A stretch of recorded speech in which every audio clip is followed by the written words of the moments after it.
A lot has changed for Oklahoma marijuana cultivators. A year ago, growing marijuana at this scale, it would have been basically a life sentence in jail. Today, it's Jim Grimm's business. The startup costs on facilitating out a grow is about $30,000 to $40,000 a room. So this room right here was a $30,000 room. By the time we added air conditioning, the high intensity lighting, we did the benches, we've added fans, we've added dehumidifiers. Grimm uses 3 rooms to grow marijuana, one for each stage of the plant's life.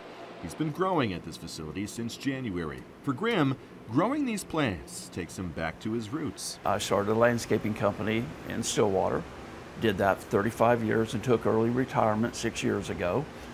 Enjoyed the lake, enjoyed traveling, started becoming an activist. He now has 10 workers taking care of $75,000 worth of marijuana. This whole industry has proved to be a game changer for almost every state that's moved forward in legalization. It creates plenty of jobs. It's great for the economy, the licensing fees. 2,890 marijuana grower licenses have been issued so far across Oklahoma. 104 of those licenses are in northeast Oklahoma.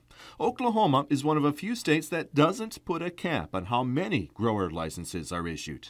Money collected from licensed sales goes to help support Oklahoma's Medical Marijuana Authority. Now, the cost of each Oklahoma grower license, $2,500.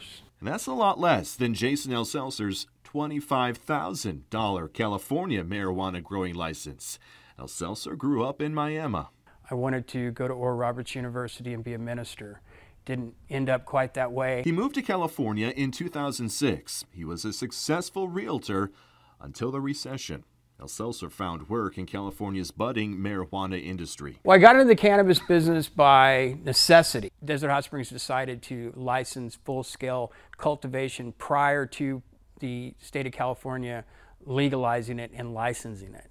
So I was one of the first people to obtain an actual license for cultivation in the state of California. Now back in his hometown, El Seltzer is starting a large-scale marijuana growing operation, along with his employees who transplanted from California to Oklahoma. I just took it to a whole new level with learning more about extraction, doing higher amounts of extraction, different process. We were one of a really well-known company in California for a while before we decided to come out here. This equipment can process over 500 pounds of biomass a day.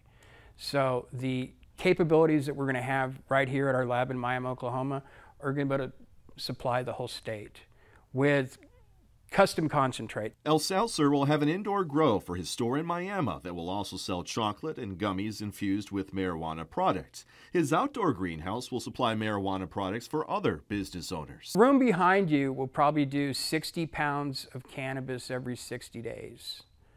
And that is probably going to be just enough to supply our dispensary. Our greenhouse is going to be a 10,000 square foot greenhouse, and we'll probably be producing about 4,000 pounds of cannabis a year. It'll all be part of a multi-million-dollar industry in Oklahoma. There's going to be an oversaturation, I think, that's going to come, decline in price. El Seltzer and Grimm are 2 growers in an industry that has yet to strike a balance between supply and demand.